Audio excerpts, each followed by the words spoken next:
So we're going to go a bit old school with this lesson, and we're going to start off with the idea of what exactly is an integral. Now, I'm not going to go as in-depth into this as I usually would if we were in class, just because I feel it could get a bit too confusing. But what I'll do is I'll sort of go over the grand general idea of what's going on. So the first thing is, what's an integral? And the first statement that I'm going to make is it's an antiderivative. Now, when you guys see the word anti, obviously you know anti means opposite. So an integral is the antiderivative, or it's the opposite of the derivative. Now, kind of the way that I've always visualized this playing out is it's what I call the staircase. And if you guys have been taught math by me before, you'll know that I've used the staircase analogy for quite a few things. I don't know why I continually use a staircase analogy, but for some reason, my crazy mind, it works. As such, I stick with it. So let's say that we started off and we had x squared. So as I take the derivative of x squared and as I go down the staircase, I then get 2x, and then I take the derivative again, and I get 2. So going down the staircase, what's happening is I go x squared, 2x, and 2. Now, most things in mathematics kind of have the principle, if we do it, we can undo it.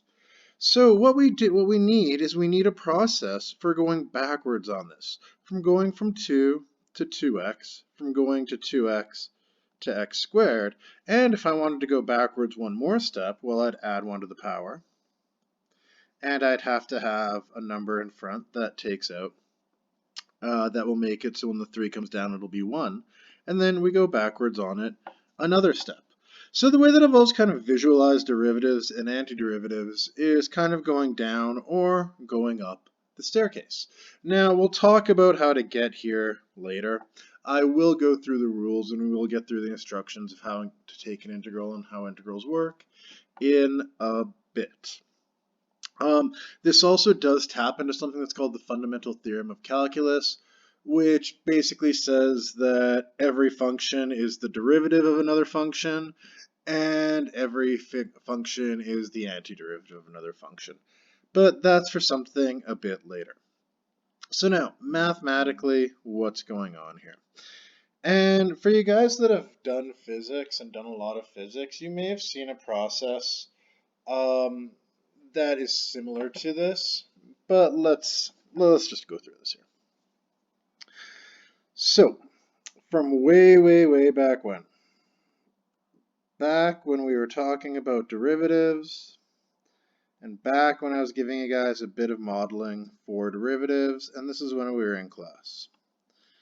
And what we did was we started with a distance versus time graph, and then we knew that the derivative of the distance versus time graph was velocity time, and we knew that the derivative of velocity time was acceleration time. Now I get I'm not using my vector symbols, but we're not going to get too concerned about that. So if my distance time graph had some curvature that looked like this, that means my velocity time graph would look like this.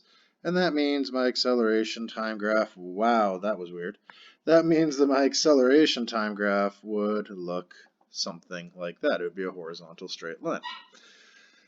So this was taking the derivative to get there, and that was taking the derivative to get there. So now we want to find a way to go backwards on this. Now, this isn't the best way that I can illustrate this, but to do it a bit more in depth, I'd have to use a bit more mathematics, and this explanation is good enough for what we're going to use it for. Now, I know that acceleration is a unit that's given meters per second squared. And we know that time is equal to seconds. So what I want to do is I want to find a process that takes the meters per second square and takes the seconds and puts it back to meters per second, aka going backwards from my acceleration to my velocity. Well, how do we do that? I just go meters per second and I multiply it by seconds, which will give me meters per second. So what we're doing is we're taking these two values and we're multiplying them by each other. Well, what is that? If I look at this on my graph, the amount of time, or the seconds, would just be represented by that blue right there. And then the meters per second squared, or the acceleration, is just represented by that. So if I multiply those two values together, what I end up doing is I find the area under this curve.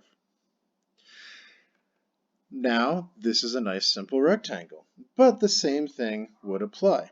If I want to go from velocity to distance, what I would do is I look at how far the time's gone, I look at how high that's gone, and in this case, I wouldn't be able to just multiply the two values together. Since it's a triangle, I'd have to use the 1/2 base times height, but finding the area under the curve will get us back to the distance time graph. So what we need to do is we need to look for the area under the curve.